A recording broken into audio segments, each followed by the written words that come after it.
हिंदुस्तान में अब हिंदुओं का राज है। अब इतने व्यक्ति पहले जो मरे हैं हमारे शहीद मतलब जवान, उनके प्रति क्यों नहीं अच्छा कहा उसने। आपकी आवाज सच के साथ, हकीकत आप तक चैनल को सब्सक्राइब करें, बेल आइकॉन दबाना ना भूलें, जिससे कि राजधानी दिल्ली, देश व दुनिया की तमाम खबरें सबसे पहले आप तक पहुंचे।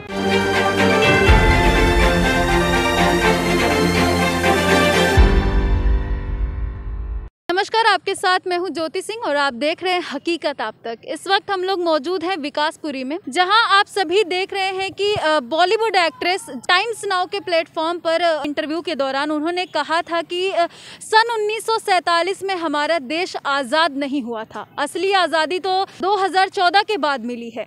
जो सन 1947 में आज़ादी मिली थी वो तो भीख थी, लेकिन अब इस बयान के बाद कंगना आलोचनाओं की शिकार होती गई। कई कांग्रेस के साथ साथ कई विपक्षी दल भी उनके ऊपर विरोध जताएं। और अगर बात करें बीजेपी की, तो बीजेपी के भी कुछ नेता विरोध में आए हैं। हालांकि अभी बीजेपी सबसे ज्यादा चुप्पी साधी हुई है। यहाँ पर पब्लिक ओपिनियन जानेंगे। क्या नाम है आपका? सोमवीर शर्मा।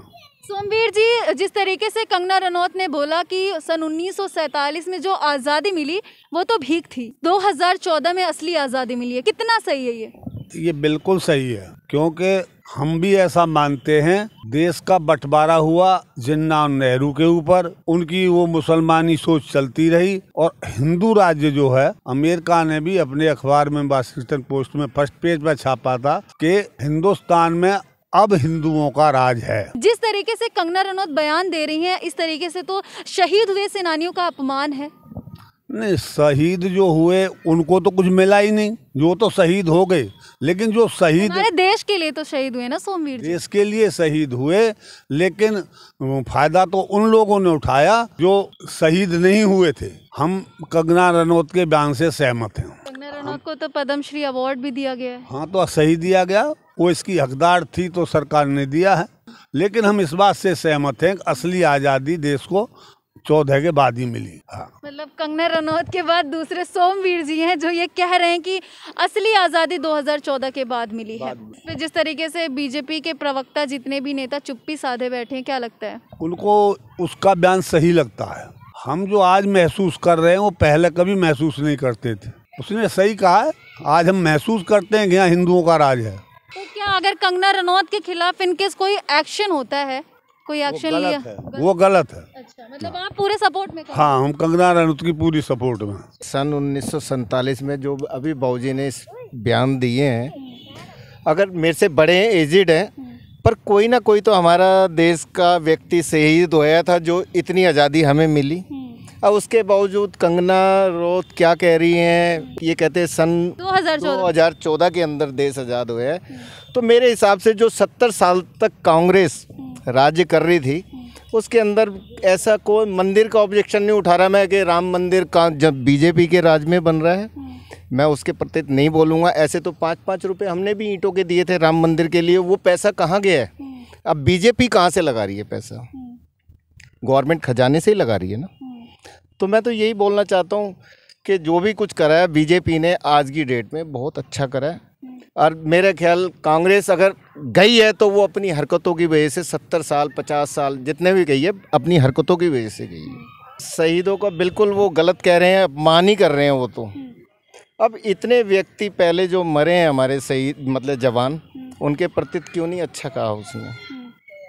मैं इस चीज़ के उनके लिए बिल्कुल खिलाफ हूँ, 101% खिलाफ हूँ। यहाँ पर हम अभी लोगों से बातचीत कर रहे थे, पब्लिक ओपिनियन ले रहे थे। 1947 के बाद आज़ादी जो मिली थी वो तो भीख थी, क्या बोलेंगे? नहीं, वो एक्चुअल आज़ादी थी।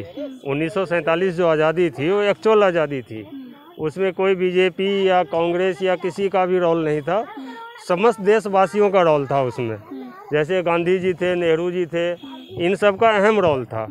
अभी जो कह रहे हैं, जैसे आपने बताया कि भाइयों ने कहा है कि बीजेपी 2014 के बाद आज़ाद हुआ है, उन्होंने देश को और बर्बाद कर दिया। ठीक है, जो अमीर है, ठीक है, उनके लिए कोई फ़र्क नहीं पड़ता, उनको तो 1-2 लाख डेली भी खर्च हो जाए कोई दिक्कत नहीं है। लेकिन मिडिल वर्गीय आदमी जो है, जो रोज़ कमाना रोज़ खाना, उनके लिए बहुत दिक्कत वाली बात है इस टाइम। वो अपने मन की भड़ास निकाल रही है। जिसको कुछ नहीं मिला उसको अगर अवार्ड मिल जाता है बढ़िया फील करता है। वो अपने पब्लिसिटी के पीछे भाग रही है। अच्छा। ठीक है। बाकी पद्म श्री अवार्ड मिला, अच्छी बात है, मिलना चाहिए, उसके लिए मैं विरोध नहीं करता हूँ, मिलना चाहिए, लेकिन उसको रिजर्व करना चाहिए। अगर गवर्नमेंट ने कुछ दिया है तो उसको सोच के ही दिया होगा। अब उसका आप गलत बोलोगे जी 1947 में देश आज़ाद नहीं हुआ, 2014 में आज़ाद हुआ। अगर आपको पद्म श्री अवार्ड नहीं मिलता तो देश आपके लिए कभी आज़ाद नहीं होता।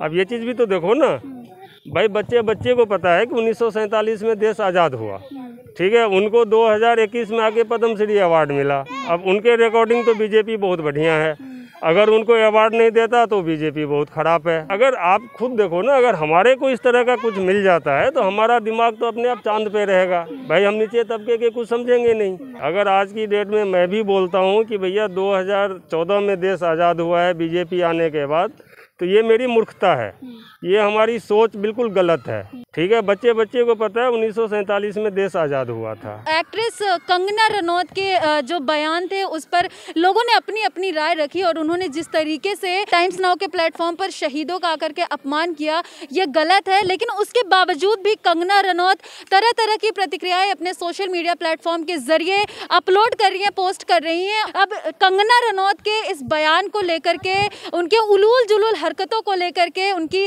प्रतिक्रियाओं को लेकर के आपकी क्या राय है, आप कमेंट बॉक्स के जरिए ज़रूर बताएं। यहाँ पर जिस तरीके से लोग अपनी अपनी राय रखें, आप भी कमेंट बॉक्स में अपनी राय रख सकते हैं। इन्हीं शब्दों के साथ मैं ज्योति, कैमरा पर्सन सुनील के साथ हकीकत आप तक। आप हमारी खबर को लाइक करें, शेयर करें, साथ ही साथ कमेंट बॉक्स में जाकर कमेंट ज़रूर करें।